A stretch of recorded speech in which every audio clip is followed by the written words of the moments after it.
Նոյանտապանում հյուրընկալել եմ ազգային ժողովրդավարական բևեռի անդամ Գևորգ Սաֆարյանին, պարոն Սաֆարյան, շնորհակալ եմ հրավերն ընդունելու համար։ Շնորհակալ եմ հրավերի համար։ Facebook-ի ձեր էջում անդրադառնալով հայ-ադրբեջանական խաղաղության պայմանագրի շուրջ ձեռք բերված պայմանավորվածություններին գրել եք, որ պաշտոնական Երևանը հայտարարում է, որ ենթարկվել է Բաքվի բոլոր հրամաներին եւ պատրաստ է հրաժարվել մեր բոլոր իրավունքներից եւ խոնարհաբար ընդունել ցանկացած լուծ, բայց մենք ժպտում ենք, երկու հարց է առաջանում, եթե ենթարկվել ենք բոլոր հրամաներին, ապա ինչպես բացատրել ադրբեջանական կողմի այս ինտենսիվ ապատեղեկատվության տարածումը, որը մենք ստիպված ենք լինում հերքել ոչ միայն մեր պաշտպանության նախարարության, այլև եվրոպացի դիտորդների մակարդակով, եւ երկրորդը գործողություններումից եք ակնկալում, այսինքն չհամակերպվելու մասով գործողություններ ով պետք է իրականացնի։ Նախ առաջին մասով Ադրբեջանի պահանջները, հրամանները եւ ախորժակը երբեք չի բավարարվելու։ Ադրբեջանի եւ Թուրքիայի համար Հայաստանի Հանրապետության գոյությունը անթույլատրելի։ Այդ թվում նաև այս տարածաշրջանում հայ ժողովրդի կոմպակտ բնակությունը անթույլատրելի։ Մենք պետք է հասկանանք, որ Թուրքիան ակտիվ ձևավորում է այսպես կոչված թուրքական աշխարհը կամ պանթուրքիստական իր այդ ծրագիրը, որի ճանապարհը մենք փակում ենք։ Եվ Թուրքիան ամեն բան անելու է, այդ թվում նաև Ադրբեջանի միջոցով, որպեսզի նախ առաջինը Հայաստանի Հանրապետություն որպես այդպիսի միջազգային հարաբերությունների սուբյեկտ գոյություն չունենա, բայց նաև Թուրքիան հասկանում է, որ եթե մենք որպես ժողովուրդ մնանք այդ ճանապարհի վրա, մենք այդ ճանապարհը փակելու ենք։ Այսինքն ժամանակ առ ժամանակ տարբեր միջոցներով դա կլինի ինչ որ ցույցերով, բողոքի գործողություններով, ֆիդայական շարժումներով եւ այլն մենք խոչընդոտելու ենք այդ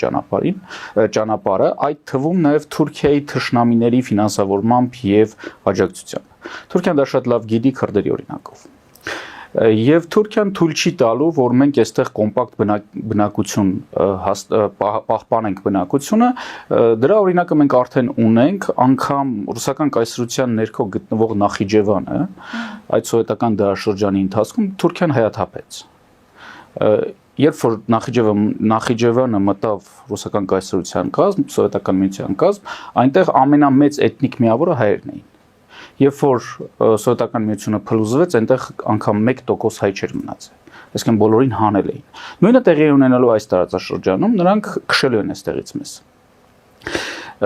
Սա է պատճառը նաև, որ անընդհատ այդ պահանջները մեծանում են, մենք տեսնում ենք Սյունիքի, ուրեմն այդ Միչանսկի պահանջը, մենք տեսնում ենք պահանջ, որ 100 հազարավոր ադրբեջանցիներ պետք է գան եւ բնակեցվեն Սյունիքում, այս ամեն ինչը արվում է, որպեսզի մենք այս տարածաշրջանից դուրս գանք։ Եվ այս պահանջները երբեք չեն դադարելու, քանի դեռ մենք այստեղ ենք եւ քանի դեռ Հայաստանի Հանրապետությունը գոյություն ունի։ Այսինքն այս ձեր ասացի համատեքստում Ալիևը ուղղակի փոքր ֆիգուր է, գլխավոր ծրագիրը Թուրքիայի։ Միանշանակ տարածաշրջանային խաղացող չէ Ալիևը եւ Ադրբեջանը։ Տարածաշրջանային խոշոր խաղացողները դա Պուտինն եւ Էրդողանն են, այսինքն Ռուսաստանն ու Թուրքիան են, որը ըստ էության նորից տարածաշրջանը բաժանում են։ Մենք պետք է հիշենք, որ տարածաշրջանային ճարտարապետությունը, որ այսօր կա մեր մոտ, ձևավորվել է Թուրքիայի եւ Ռուսաստանի միջև 100 տարի առաջ։ Մոսկվայի պայմանագրով նրանք ըստ էության Հայաստանի Հանրապետությունը կիսեցին, Արաքսից այն կողմ մնաց Թուրքիային, իսկ այս կողմը զավթեց Ռուսաստանը։ Այսօր Ռուսաստանի թուլացման պատճառով Ռուսաստանը կամաց դուրս է գալիս այսօր Կովկասից եւ հանձնում է այսօր Կովկասը Թուրքիային, որպեսզի արևմուտքը չկարողանա այստեղ մտնի, որովհետեւ Ռուսաստանի համար առաջնային հակառակորդ, առաջնային մրցակիցը դա արևմուտքն է։ Եվ խոշոր խաղացողները Թուրքիան են եւ Ռուսաստանն են։ Ադրբեջանը փորձում է պոկել այն ամենը, ինչ ինքը կարող է պոկել։ Եվ Արցախի հանձնումը, մենք տեսանք, որ Արցախը Ռուսաստանը հանձնեց Թուրքիայի տիրապետության տակ ըստ էության, հիշենք, որ Արցախում կար ռուս-թուրք-ադրբեջանական, ուրեմն մոնիթորինգի վերահսկողական կետը, եւ հետո ռուսները շատ հանգիստ Արցախը հանձնեցին թուրքական վերահսկողության տակ։ Սա Հայաստանի Հանրապետության ոչնչացման սկիզբն էր։ Այսինքն Արցախի մարզով չի վերջանալու։ Նրանք ուզում են ամենը։ Սա է պատճառը, որ Ալիևի ախորժակը երբեք չի փակվելու, այդ թվում նաև Էրդողանի, եւ նրանք պահանջելու են ամեն ինչ։ Ով պետք է սրա դեմը առնի։ Սրա դեմը պետք է առնի հայ ժողովուրդը։ Ցավոք սրտի, նաև իմ ուրեմն այդ գրառման մեջ ես նշեցի, որ մենք ժպտում ենք։ Հիմա մենք եթե դուրս գանք փողոց, մենք կտեսնենք բազմաթիվ այդ ժպտացող դեմքերը, մենք կտեսնենք, որ մեր հանրությունը բավականին լոյալ է այս ամենի նկատմամբ, Մարդիկ ապրում են իրենց առօրյա կյանքով եւ չեն տեսնում այն վտանգները, որը մեզ սպառնում է։ Եվ քանի դեռ մենք այսպիսի իրավիճակում ենք, այս իշխանությունները Նիկոլ Փաշինյանի ղեկավարությամբ հանձնելու են ամեն ինչ։ Եվ թուրք-ռուսական այս պրոյեկտը իրականություն է դարձնալու, որը բերելու է հայ ժողովրդի նոր ցեղասպանություն։ Դուք վերլուծություն ունեք, ինչու է հանրային արձագանքը այդպես լոյալ, այսինքն սա ինչով բացատրել, երբ մարդիկ այսպես են։ Իսկ արդյոք մենք այդ հարցը պիտի տանք զարմանալով, իսկ արդյոք մենք 30 տարի ունեցել ենք ավելի ակտիվ հանրություն։ Ցավոք սրտի մենք սովետական դարաշրջանի ավարտին ունեցանք մի հանրային մեծ բում, երբ որ հանրությունը սկսեց զբաղվել մեր ազգային հարցերով, այդ թվում նաև Արցախի ազատագրման հարցով, հետագայում 30 տարիների ընթացքում նաև քանի որ մենք ռուսական գաղութ ենք եւ մնում ենք ռուսական գաղութ, նաև Ռուսաստանի ազդեցության տակ, ներքին ադմինիստրացիայի ազդեցության տակ այն ակտիվ էլեմենտները, որոնք կային հանրության մեջ, կամ ճնշվեցին, կամ ստիպեցին նրանց հեռանալ երկրից, կամ բանտարկեցին։ Հա, բայց մենք ունեցանք պարտություն, չէ, Արցախի կորուստ։ Արդյոք սա այն ազդանշանը չպետք է լիներ, որպեսզի հանրությունը սթափվեր։ Իրականում պետք է լիներ, բայց ես չեմ զարմանում, որ մեր հանրությունը չի սթափվում, որովհետև մեր հանրությունը 30 տարի ամեն բան հանդուրժել է։ Եվ հիշեցնեմ, որ մենք գրեթե ցանկացած խնջույքների կամ որևիցե սեղանի շուրջ նստելիս միշտ կենաց էինք բարձրացնում, թե ինչ ուզում է լինի, միայն թե լինի խաղաղություն։ Եղավ ինչ ուզում էր, եւ Արցախը մենք կորցրեցինք, այսինքն այս մոտեցումը, որը արմատավորվել է հանրության մոտ, նաեւ այսօր շահագործվում է իշխանությունների կողմից, այդ խաղաղություն բառը շահարկում են հանրությանը ասելով, որ այ նայեք մենք տանում ենք պետությունը մեծ զոհողությունների հանուն խաղաղության։ Իսկ այս զոհողությունները բերելու է մեր որպես պետություն եւ հանրություն լուծարման։ Ինչու է հանրությունը пассив, ցավոք սրտի մեր հանրությունը առնվազն 30 տարի այս դիրքորոշումն ունի պետական հարցերի շուրջ, բայց մենք հասցրել ենք արդեն ոչ թե ուղղակի պետական հարցերի քննարկմանը, այլ գոյութենական խնդիրների։ Այսինքն մենք հասել ենք այն վերջի եզրագծին։ Անկամ աշխարհագրորեն, եթե մենք նայենք այսօր Սյունիքի դիրքը, մենք ունենք այսպես նեղ մի պարանոց Սյունիքի տեսքով 4 կողմից թուրքական զորքը։ Այնտեղ ընդամենը 30-40 կիլոմետրանոց մի հատված է, որը հակառակորդը սովորական հրետանային միջոցով, մեկ հրետանային միջոցով կարող է փակել։ Մենք Սյունիքի հետ ունենք մեկ կապի ճանապարհ։ Եթե այդ ճանապարհի վրա մեկ հրետանային միջոց ժամը 1 կրակի, Սյունիքը կանջատվի Հայաստանից, այսինքն կապը կկորի ամբողջ այսպես ենք մայրցամաքային Հայաստանի հետ։ Մենք ունենք այսօր օղակի մեջ գտնվող Սյունիք եւ կան մարդիկ, ովքեր խոսում են, որ այսպես կոչված խաղաղության պայմանագրի շրջանակներում ամրագրել Ադրբեջանի հետ սովետական Հայաստանի տարածքը, որի պարագայում թուրքական զորքը փաթաթված է լինելու Սյունիքի պարանոցի եւ այդպես զարգանալ։ Դա հնարավոր չէ։ Թուրքիան եւ Ադրբեջանը երբեք թույլ չեն տա Հայաստանը զարգանա նման պայմաններում։ Նրանք անընդհատ այդ գործիքը օգտագործելու են, խեղդելու են Հայաստանին, չթողնելով, որ Հայաստանը զարգանա, որովհետեւ նրանց պլաններում կա Հայաստանը գրավել։ Պարոն Սաֆարյան, ձեր այս նկարագրած մեծ պատկերը, սա տարածաշրջանով հետաքրքրված գերտերությունները չեն տեսնում։ Մենք տեսանք ինչպիսի լայն աշխարհագրությամբ երկրներ արձագանքեցին այս համաձայնություններին ձեռք բերված ըստ էության այնպիսի երկրներ, որոնք կարծես թե թվում են մեր հետ կապ չունեին։ Սա ինչի մասին է այս արձագանքը այդ դեպքում ինչպես բացատրել։ Նայեք, արձագանքը տարբեր երկրների մոտ տարբեր մոտիվացիա ունի։ Մենք ունենք օրինակ տեսնում ենք Ռուսաստանի ներգրավվածությունը այս ամենի մեջ, Ռուսաստանը ուղիղ շահ ունի, արդեն խոսեցինք, տարածաշրջանը նա փորձում է հանձնել Թուրքիային, նաև ունենալով որ հետո գալու է նույն Այո, միանշանակ, մենք պիտի հասկանանք, որ կայսրությունները երբեք չեն համակերպվում իրենց տարածքների կորստի հետ։ Նույն սովետական միության փլուզման տարիներին Ռուսաստանը լինելով ծայրահեղ ծանր վիճակում, նա միևնույն է ստեղծեց այսպես կոչված ԱՊՀ-ն, հետագայում ստեղծեց ՀԱՊԿ, ստեղծեց ԵԱՏՄ-ն, սրանք գործողություններ էին, որոնցով նա փորձում էր հիմք ստեղծել հետագայում տարիներ կամ տասնամյակներ անց վերադառնալու։ Սա կայսրությունների ուրեմն քաղաքականությունն է։ Կայսրությունները վարում են զավթողական քաղաքականություն այնքան ժամանակ, մինչև իրենք փլվում են, վերանում են։ Մենք ունենք ռուսական արձագանքը, որի մասին խոսեցինք, եւ մենք ունենք նաեւ արևմտյան որոշ պետությունների արձագանքը։ Օրինակ մենք տեսանք Ֆրանսիայի կողմից արձագանքը, որտեղ Ֆրանսիան նշում էր, որ չկան այլևս խոչընդոտներ խաղաղության պայմանագիրը ստորագրելու համար։ Նկարագրած իմ կողմից նկարագրած այդ process-ները առաջին հերթին վտանգ են ներկայացնում Հունաստանի եւ հետո նաեւ Ֆրանսիայի համար։ Հիշեցնեմ, որ Թուրքիան պահանջում է, որպեսզի Հունաստանը որոշակի կղզիներ չռազմականացնի, ակնհայտորեն ուրեմն նպատակ ունենալով հետագայում օկուպացնել այդ կղզիները։ Ինչպես նաև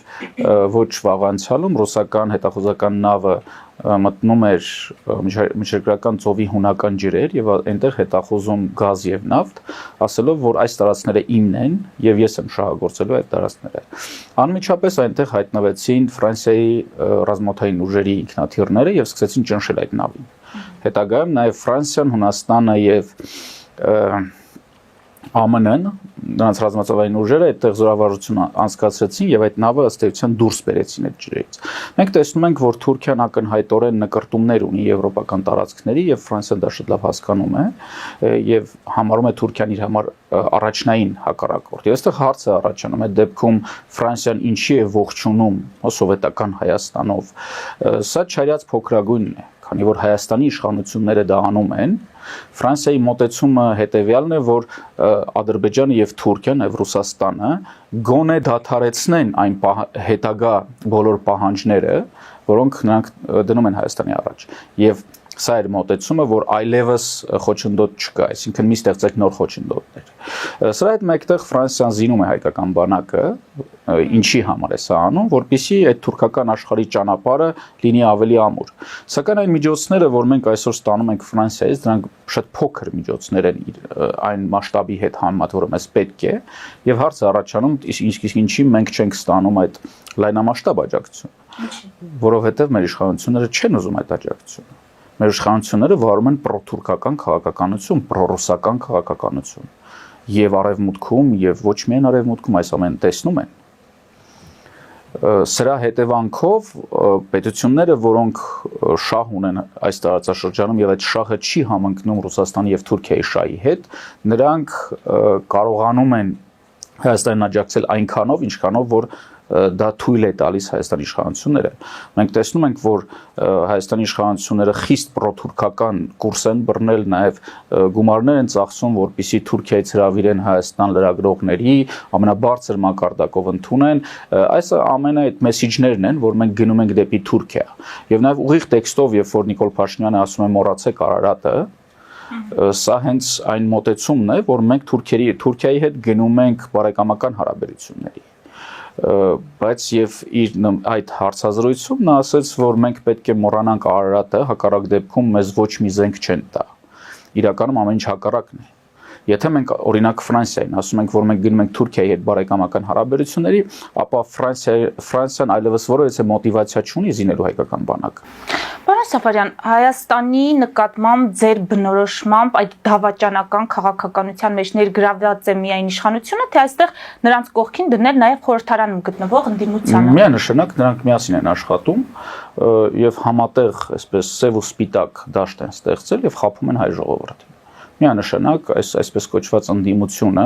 նրանք հրահանգներ ստանում են նույն կետից, Մոսկվայից ստանում է հրահանգներ եւ ընդդիմությունը եւ իշխանությունը։ Այսինքն նրանք, այսպես ենք, նույն սատանայի երկու ձեռքերն են։ Մենք պետք է տեսնենք, որ հենց որ Հայաստանում առաջանում է որոշակի լարված իրավիճակ, Ռուսաստանը, այսպես կոչված նախկիններին, միանգամից անում է փողոց։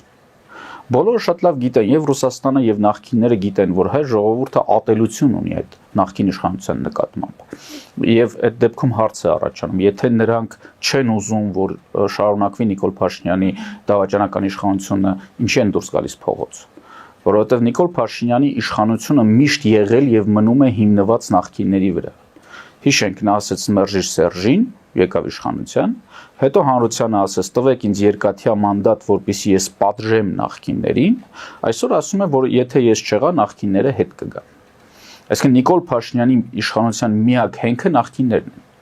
եւ նախկինները դա շատ լավ գիտեն։ Եվ օրինակ եթե նախկինները ուզում են որ Նիկոլ Փաշինյանը հեռանա, դա շատ հեշտ է, իրանք պիտի ուղղակի վեր կենան գնան տուն։ Բոլոր այդ մանդատները հանձնեն գնան տուն։ Ավելի լավ կլինի գնան երկրից ընդհանրապես։ Եվ Նիկոլ Փաշինյանի իշխանությունը ամբողջությամբ կփլվի, որովհետև այդ իշխանությունը հիմնված է նախկինների վրա։ Եվ նախկինները այդ հենքը ապահովում են Նիկոլ Փաշինյանի համար, իսկ Նիկոլ Փաշինյանը ապահովում է նրանց ունեցվածքի եւ իշխանության պահպանությունը։ Նիկոլ Փաշինյանը ինքը հայտարարեց, որ գաղտնի արխիվներում կան բազմաթիվ փաստաթղթեր, որոնք ապացուցում են, որ 30 տարի Հայաստանը թալանվել է։ Եվ Նիկոլ Փաշինյանը հրաժարվեց իրականացնել լյուստրացիա, որպեսզի այդ փաստաթղթերը դուրս գան գաղտնի արխիվներից եւ հարուցեն համապատասխան քրեական գործեր եւ այս թալանչները հայտնվեն բանտում։ Հարցը առաջանում, իսկ ինչու՞։ Որովհետեւ Նիկոլ Փաշինյանը ապահովում է նախկինների բանտում չհայտնվելը եւ ազգային ժողովում հայտնվելը, նրանք էլ ազգային ժողովում ապահովում են Նիկոլ Փաշինյանի իշխանությունը։ Այսինքն սա երկուստեք խաղ է հայ ժողովրդի եւ Հայաստանի Հանրապետության դեմ։ Հիմա եթե այս ներսի իրադարձությունները իշխանություն ընդդիմություն մի կողմ թողնենք եւ վերադառնանք ձեր նկարագրած այդ մեծ համայնապատկերին, որտեղ Թուրքիան եւ Ադրբեջանը իրենց վերջնական եւ մեծ ծրագիրը Հայաստանը որպես պետություն վերացնելն է։ Հիմա Թրամփյան ԱՄՆ-ի օրոք մենք ինչ սպասենք Թուրքիայի դերի ամրապնդում դեպի այդ նպատակ ավելի հստակ քայլերով գնալու հնարավորություն, թե հակառակը մենք սպասենք ճնշումների ինչ որ ազդեցության, որը նպաստավոր կլինի մեզ համար։ Այստեղ նայած թե մենք վերլուծությունը որ կետից ենք սկսում։ Եթե մենք վերլուծությունը սկսում ենք Թրամփի նախորդ իշխանությունից, ապա մենք կարող ենք ենթադրել, որ Թրամփյան քաղաքականությունը առնվազն Թուրքիայի նկատմամբ առնվազն լինելու է լոյալ։ Չէ, հիմա ներկա դրությամբ բան է փոխվել։ Հա, փորձում բան է փոխվել, բայց մենք փորձում ենք ընդհանուր այդ պատկերը տեսնել եւ փորձել հասկանալ ինչ է լինելու։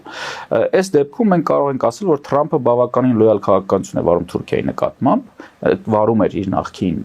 ուրեմն նախագահության ժամանակ եւ անգամ երբ որ հարց բարձրացվեց Թուրքիայի նկատմամբ պատժամիջոցների, Թրամփը վետո դրեց այդ նախագծի նկատմամբ։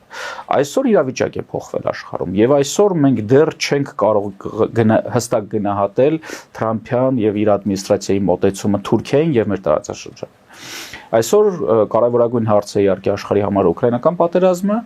եւ մենք տեսանք, որ Թրամփը առնվազն այսպես սկզբնական հատվածում փորձեց իրականացնել այն խոստումները, որ ինքը տվել էր նախընտրական շրջանում, արգելափակեց Ուկրաինային տրվող ռազմական աջակցությունը, արգելափակեց հետախուզական տվյալների փոխանցումը, սակայն երևի թե նա չէր սպասում այդպիսի արձագանքի, նա տեսավ, որ կա շատ կոշտ հակադրություն Եվրոպայի կողմից եւ ըստ իս այստեղ անգամ հետագա process-ները կախված չեն լինելու ոչ Ուկրաինայի, ոչ Եվրոպայի, Եվրոմիության դիրքորոշումից, ավելի շատ սրանք կախված են լինելու Ռուսաստանի դիրքորոշումից եւ ես կարծում եմ, որ Ռուսաստանը մերժելու է Թրամփի առաջարկները, ինչը բերելու է մի իրավիճակի, որ Թրամփի առաջ հարցեր են բարձրացնելու եւ թե ներսից եւ թե իր ուրեմն գործընկերների կողմից, որ եթե դու վարում ես այսպիսի լոյալ քաղաքականություն Ռուսաստանի նկատմամբ, բայց Ռուսաստանը որևիցե կերպ չի արձագանքում եւ ոտնահարում է ըստ էության։ Բայց 2.5 ժամ խոսեցին եւ ըստ էության որոշ պայմանավորվածությունների պատրաստակամություն հայտնել են։ Իսկ օրինակ որ պայմանավորվածությունների պատրաստակամության մասին մենք խոսենք, եթե Թրամփը օրինակ խոսում էր 30-օրյա հրադադարի մասին, ապա Ռուսաստանը ըստ էության մերժեց եւ վարում է ակտիվ ռազմական գործողություններ ռազմաճակատում։ Ենթակառուցվածքներին չհարվածելու այդ էներգետիկ սրա մասին կա ընդհանրապես խոսք ենթակառուցվածքներին չհարվածելու, սակայն որևիցե պայմանավորվածություն եւ որևիցե գործողություն մենք չենք տեսնում համենայն դեպս այս պահի դրությամբ։ Եվ ես համոզված եմ, որ Ռուսաստանը չի գնալու այդ ճանապարհով, քանի որ կայսրական քաղաքականությունը միշտ այդպիսին է, վերցնել ամեն ինչ, քանի դեռ կայսրությունը կա։ Եվ սա բերելու է մի իրավիճակի, որ թե անգամ ԱՄՆ-ում հանրապետական կուսակցության ներսում Թրամփի առաջ հարցեր են բարձրացվելու, որ եթե մենք որպես ԱՄՆ մեր հարաբերությունները օրինակ թույլատնում ենք մեր ռազմավարական դաշնակիցների հետ, դա բերելու է միանշանակ նաև տնտեսական հետևանքներ։ Այսօր Եվրոմիության բնակչության կողմից օրինակ Տեսլայի նկատմամբ բոյկոտը ԱՄՆ-ին բերում է միլիարդավոր դոլարների անկում։ Հետագա այս գործընթացները նաև բերելու են ֆինանսական հետևանքներ ԱՄՆ-ի համար եւ այստեղ հարց է առաջանում իսկ ինչի եթե Ռուսաստանը սրան չի արձագանքելու եւ շարունակելու իր քաղաքականությունը եթե process-ները գնան այս հունով ապա այստեղ այո այսօր Կովկասը նորից դառնում է նաև ԱՄՆ-ի համար կարևոր մի կետ կարևոր մի հանգույց որտեղ նրա շահերը հակոտնյա են լինելու Թուրքիայի հետ սակայն նաև մենք այստեղ պիտի հիշենք Իրանի առկայության մասին Թրամփը նախապես խոսել էր որ ինքը վարելու է կոշտ քաղաքականություն Իրանի նկատմամբ սակայն այսօր մենք տեսնում ենք որ նա որոշակի նամակներ է ուղարկում Իրանի ուրեմն առաջնորդին փորձում է որոշակի եզրեր գտնել եւ այստեղ հարց է առաջանում իսկ հետագայում ինչ է լինելու այսինքն Իրանի նկատմամբ քաղաքականությունը եթե ԱՄՆ-ն կոշտացնի Իրանի նկատմամբ քաղաքականությունը այստեղ Թուրքիան կարող է փորձել համոզել ԱՄՆ-ին որ օրինակ միջանցքը Սյունիքով եթե իրենք վերցնեն փակվում է Իրանի ճանապարհը դեպի Սևծով իսկ Իրանը շատ կոշտ ուղիղ կերպով ասել է որ այդ ճանապարհը հենց իր ճանապարհն է դեպի Սևծով եւ ինքը թույլ չի տալու դա անել Այն ինչպիսի գործընթացներ էստեղ կգնան։ Ես կարծում եմ, որ իհարկե սրա հավանականությունը մեծ չէ, որ Թուրքիան կկարողանա ԱՄՆ-ին համոզել, որ Իրանի համար փակի եւ համենայն դեպս այս պահի դրությամբ մենք տեսնում ենք Թրամփի եւ Իրանի միջև այսպես լարված հարաբերությունների առնվազն թուլացում։ Ինչը հուսադրող է, բայց քաղաքականության մեջ երբեք չենք կարող պնդումներով խոսել եւ ասել, որ հաստատ այս սցենարն է տեղի ունենալու։ Քաղաքականությունը ինքը փոփոխական երևույթ է եւ չի բացառվում, որ թուրքերը կկարողանան համոզել։ Սա է պատճառը, որ մենք բազմիցս սրա մասին խոսեցինք նաեւ Բայդենյան վարչակազմի ժամանակ, որ այն պատուհանները, որոնք բացվել են, դրանցից պետք է օգտվել, որովհետեւ դրանք հավերժ բաց չեն մնալու։ Նախ այդ պատուհանները պետք էր ամրագրել փաստաթղթերով, որպեսզի պետությունը այլևս պարտականություն վերցրածներ իր վրա։ Երկրորդը մենք պետք է օգտվենք ԱՄՆ-ի կողմից Թուրքիայի նկատմամբ ռազմաքաղաքական ճնշման այդ գործողություններից, հիշեցնեմ, որ ԱՄՆ-ն ակտիվ զինում էր հունական բանակը եւ զինում էր հենց այն կղզիներում, որտեղ որ Թուրքիան պահանջում էր չզինել։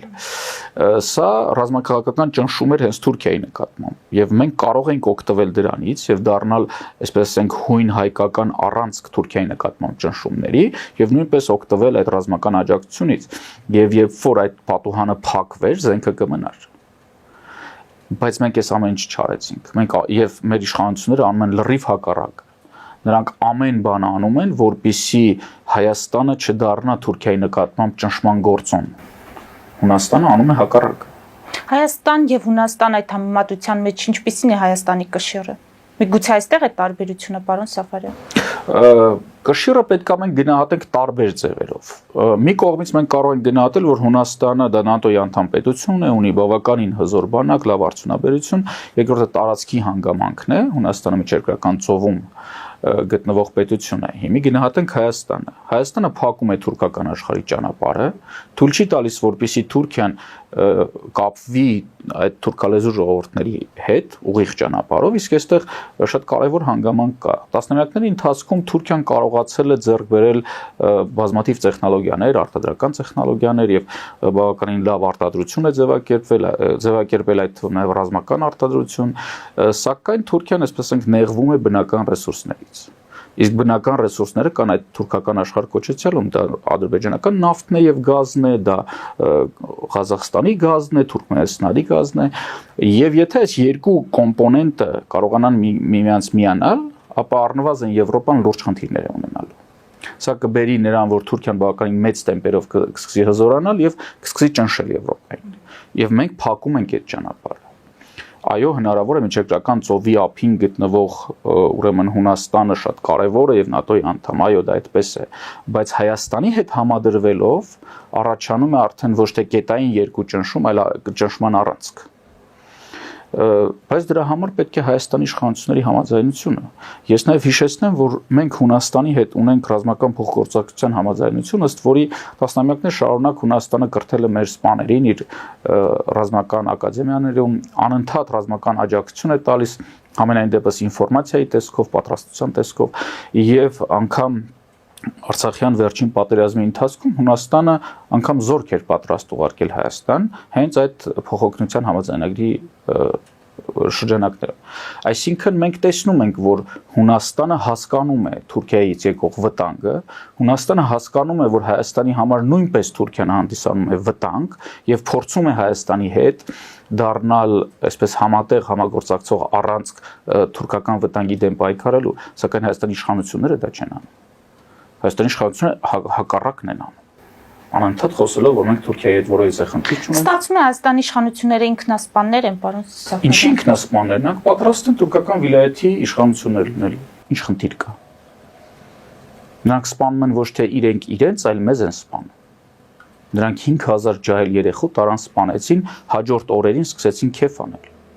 Գիտեք ինչ, երբ որ օրինակ դեպք է լինում, երբ որ մարդը, ասենք մեքենայի տակ ինչ որ մարդու է գցում, անգամ ոչ իր մեղավորությամբ։ Եվ այդ մարդը մահանում է, այս վարորդը տարիներ շարունակ չի կարողանում վերադառնալ ղեկին։ Անցնում է հոգեբանական բավականին դժվար ճանապարհ, որ իր պատճառով մեկ անց կյանքից հեռացել է։ Այս մարդիկ, այս իշխանություն կոչեցյալները հրապարակային հայտարարում են, որ իրենք պատասխանատու են 5000 մարդու սպանության մեջ, եւ հաջորդ օրերին մենք տեսնում ենք սոցցանցերում տարածված քեֆ ուրախության ինչ որ նկարներ, ֆոտոներ, հա, մենք տեսնում ենք, որ այս մարդիկ բացարձակ